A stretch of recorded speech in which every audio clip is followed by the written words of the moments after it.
Hi, my name is Todd Hamans. I'm with Earless Rabbit Online Television Network. In this edition of Whoville, we have in our studio with us sports psychology consultant Sharon Petro.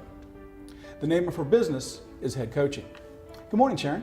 Hi, Todd. How are you today? I'm doing very well, thank you. Good. So, Sharon, you describe yourself as a performance coach for sports, business, and balance. What exactly does that mean?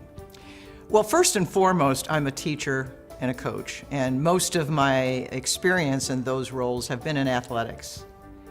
And I now have expanded a little bit to work with business professionals and performing arts professionals, because the skills that I teach, the mental skills that I teach, really are applicable to any role that we play in our lives, whether it's professional or even personal. And what I found with many of the clients that I've worked with, they sometimes have a little balance problem. After we kind of take care of some of their sport issues and performance or their business performance, they start talking about trying to create some balance in their personal life. So that's why I included performance coach in sport, business, and balance. The criteria I like to use for people who work with me is that they have a dream. They have a dream to take their game to the next level, their performance to the next level.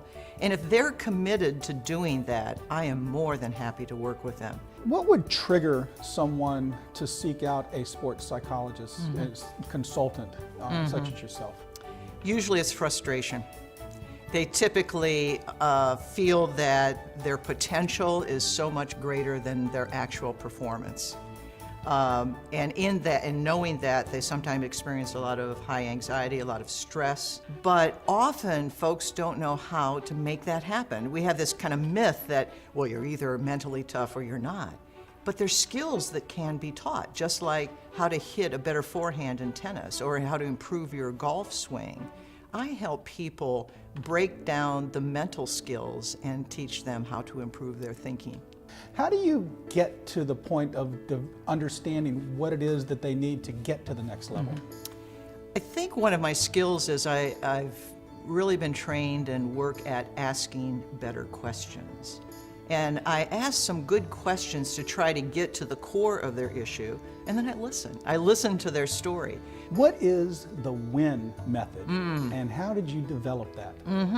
Well, it's an interesting acronym, and I use it because it's pretty pertinent to sport especially. But the acronym stands for What's Important Now. And what I've developed, this WIN method, I call it your guide to optimal performance, is to teach people specifically. I break down the skill of focusing. People lose their focus, they're attending to distractions rather than what's relevant to their performance. And so I've broken it down, and I have two foundational concepts that are really important for everybody. Ask better questions to yourself and to others, and to understand that perception is everything. How we perceive the events in our life is really very, very important. How does the regular Joe avoid the distractions? Well, first you have to identify them. For instance, a lot of the athletes come and they'll say, well, you know, I'm really trying to win, and when I get into my tennis game, I'm focusing on winning. Well, winning is a future event. It's not staying in the moment. And even though I promote striving to win and doing your best, we can't control winning. What if you were playing the best game of your career, but the other person was better that day? Okay?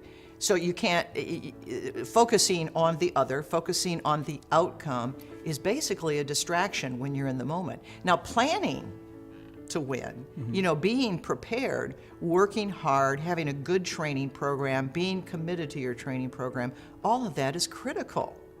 But in the moment where the pressure's on, the competition, you're in the middle of competition, we have to train our mind to stay in the moment, in the present.